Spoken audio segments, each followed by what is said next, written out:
আজকের ব্লগটা কিন্তু শুরু করছি আমাদের সবার প্রিয় কিন্তু সবাই ভীষণ ভয় পায় রয়্যাল বেঙ্গল টাইগারকে দিয়ে। ওই যে দেখো, বাঘ মামা কিন্তু খুব মহা আনন্দে কিন্তু শুয়ে আছে। কেমন লাগছে বলো? তো তোমরা ভাবছো কোথায় গেছি? চলে এসেছি কিন্তু বেঙ্গল সাফারিতে। আসলে শিলিগুড়িতে এসছিলাম একটা আমার হাজব্যান্ডের কাজে।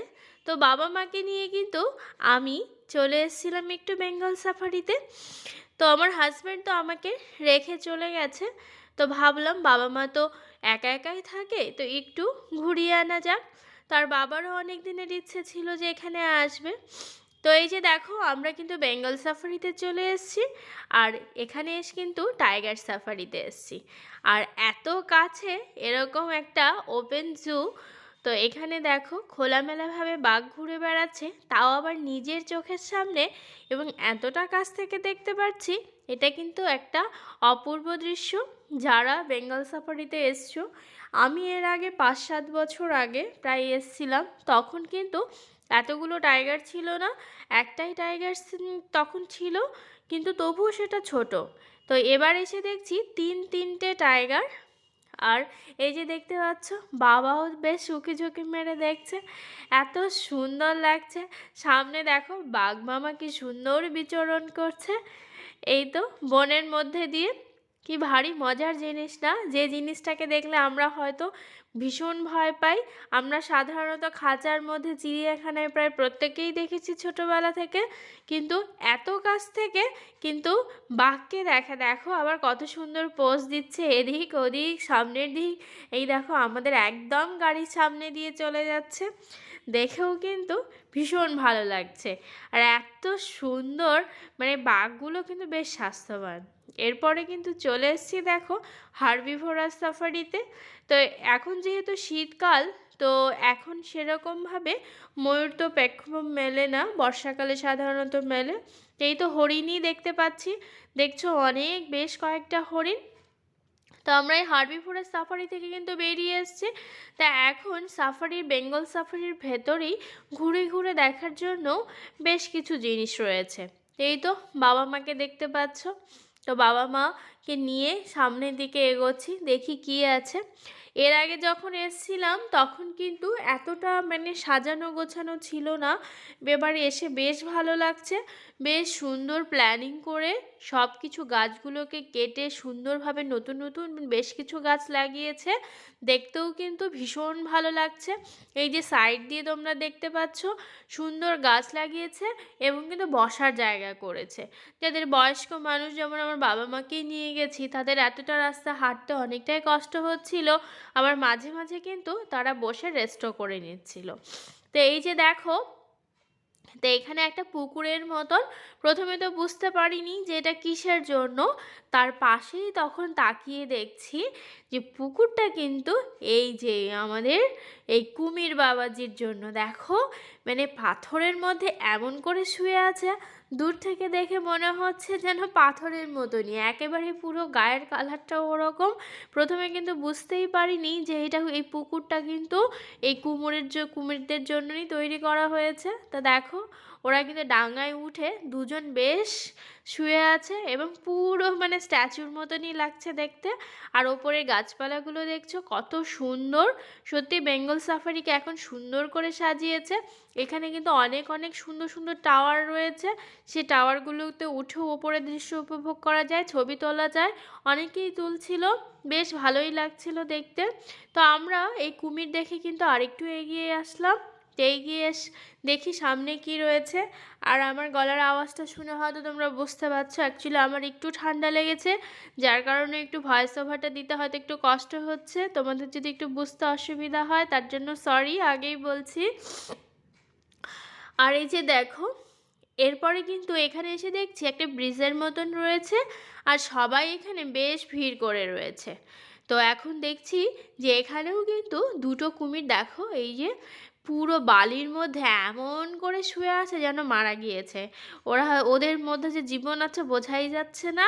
বালির মধ্যে শুয়ে শুয়ে কেমন রোদ পোহাচ্ছে দেখো। ঠান্ডার দিন কুমির ডাঙায় উঠে রোদ পোহাচ্ছে, এগুলো আমরা বইয়ে পড়েছি সাধারণত। তা এখন নিজের চোখে দেখলাম, বেশ ভালোই লাগলো। তো এরপরে দেখো চলে এসেছি এই যে গরিলা দেখতে। তো গরিলাদেরকে দেখছি এখানে যারা এই পশুদেরকে দেখাশোনা করে তারা বলছিল যে এটা কিন্তু এই যে বড় গরিলাটা দেখছো এটা মা, আর তার বেবি দেখো যে কালো ছোট, ওরা দুজনে মিলে কি সুন্দর খেলা করছে, বেশ ভালো লাগছে। নিচে একটা গাছও রয়েছে দেখো, আর ওই যে নেটগুলো ধরে এত সুন্দর ঝুলছিল আর খেলা করছিল, একদম যেন পুরো মানুষের মতনই ওদের আচরণ, ওরকম করেই ওরা নিজেদের মধ্যে বেশ খেলছে, দেখেও ভালো লাগছে। আসলে বেঙ্গল সাফারিটা আসলে সমস্ত পশুদেরকে এমন করে রেখেছে যেন ওরা নেচারের মধ্যেই আছে, এই ফিলিংসটা দেওয়ার চেষ্টা করছে, এটাই বেঙ্গল সাফারির একটা বিশেষ বৈশিষ্ট্য। তো আর সেটা কিন্তু দেখতেও ভালো লাগে, ওই খাঁচায় বন্দি কোনো পশু পাখি দেখতে কিন্তু সত্যি যে সৌন্দর্য মনে হয় না, অ্যাকচুয়ালি ওরা তো বনেই সুন্দর, একটা কথা রয়েছে যে বন্যেরা বনে সুন্দর, সত্যিই তাই, এই কথাটা কিন্তু বেঙ্গল সাফারিতে আসলে বারবার মনে পড়ে যায়। আর এই যে দেখো হঠাৎ করে দেখছি ছোট গরিলাটা কোথায় চলে গেল, ওই যে তোমাদেরকে প্রথমেই দেখালাম নিচে একটা গাছ রয়েছে, ওই গাছের মধ্যে কিন্তু সে নেমে গেছে। তাই তো গরিলা দেখতে এসে দেখতে পাচ্ছ, আবার দেখছি সুন্দর সুন্দর কিন্তু এখানে ফ্লাওয়ারের গাছগুলোও লাগিয়েছে, আর কি সুন্দর পিটুনিয়া ফুল ফুটছে দেখলে। এরপরে দেখি সামনে কি রয়েছে, এখানে তো ব্ল্যাক বিয়ার জোন, তো ব্ল্যাক বিয়ারে দেখি কি কি ব্ল্যাক বিয়ার রয়েছে এখানে। সামনে রাস্তাগুলো এত সুন্দর করেছে, বেশ কংক্রিটের রাস্তা, আর চারপাশে এরকম লম্বা লম্বা গাছ, পরিবেশটাই সত্যিই অন্যরকম। তো এসে দেখছি অনেক ভ্যারাইটিস ময়ূর রয়েছে এখানে, সে ময়ূরগুলোকে একটু ভালোভাবে দেখে নিলাম, দেখে কিন্তু বেশ ভালো লাগছে ময়ূরগুলোকে। অনেক প্রজাতির ময়ূর রয়েছে, এই যে দেখো এটা আরেক প্রজাতির ময়ূর, আসলে ওদেরকে তো নেট দিয়ে ঘিরে রেখেছে, মানে ক্যামেরাটা অত দূর অবধি ক্লিয়ার পৌঁছয় না, সামনে থেকে দেখলে কিন্তু অনেক বেশি সুন্দর লাগছে দেখতে। তো আমরা কিন্তু অনেক প্রজাতির ময়ূর দেখে নিয়েছি, দেখে কিন্তু এবার সামনের দিকে এগোচ্ছি, দেখা যাক কি রয়েছে। তো এরপরে এই যে দেখো এখানে কিন্তু ওই যে মাংকি রয়েছে, মাংকিও অনেক প্রজাতির ছিল, দেখো কি হাই তুলছে, একদম যেন পুরো মানুষ একটা। তো এখানেও কিন্তু এই মা মাংকি আর হচ্ছে ওটা বেবি, ওদের পেছনে কিন্তু ঘর আছে, মজার ব্যাপার জানো তো, ওরা মানুষের মতন গিয়ে কিন্তু ঘরের আবার মানে পুরো লাগিয়ে দিচ্ছে দরজাটা, আবার দরজার সিটকিনিটা যে রয়েছে সেটা কিন্তু পুরো মানুষের মতনই খুলছে, শাটারগুলো নামিয়ে দিচ্ছে আবার খুলছে, মানে সেই দৃশ্যটা তোমাদেরকে ক্যামেরাবন্দি করতে পারিনি, কিন্তু অপূর্ব যে দেখছো ঘরগুলো, ওই ঘরগুলোতে ওরকম করছে। তো এরপরে কিন্তু চলে এলাম আমরা এখানে কিন্তু পুরো ক্যাট জোন, এই ঘরগুলো যে দেখছো এই ঘরগুলো কিন্তু পুরো ক্যাটদের। আর এখানেও দেখো কত সুন্দর পিটুনিয়া ফুলগুলো ফুটেছে, সাধারণত পিটুনিয়া ফুলগুলো কিন্তু আরও পর থেকে ফোটে সুন্দর, তো বেশ আগেই সুন্দর ফুটে আছে, এরপরে হয়তো আসলে আরও সুন্দর ফুটবে। এই যে দেখো আমাদের এই যে বেড়ালের মাসি, বেড়ালকে আমরা মাসি বলেই জানি, বেড়াল মাসি কিন্তু সুন্দর হেঁটে চলে বেড়াচ্ছে তার বাড়ির বাউন্ডারি দিয়ে। আর এটা কিন্তু পুরো টাইগার ক্যাট, এখানে লেখাই ছিল, মানে বেড়ালকে সাধারণত আমরা সবাই জানি বাঘের মাসি বলা হয়, কিন্তু এই যে প্রজাতিটা এটা কিন্তু পুরো টাইগার, মানে অনেকটাই বড়ও হয় আকারে, কিন্তু সে সামনে এলো না, যাই হোক তোমাদের সামনে থেকে দেখাতে পারলাম না।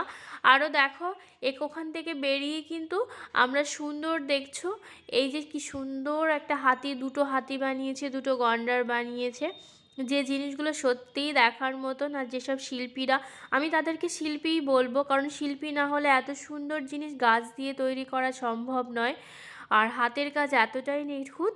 আর এই যে দেখো আমাদের সব খুদে সদস্যরাও, বেশ কিছু সদস্য এখানে ঘুরতে এসছে, তারাও বেশ ছবি তুলতে ব্যস্ত দেখছি।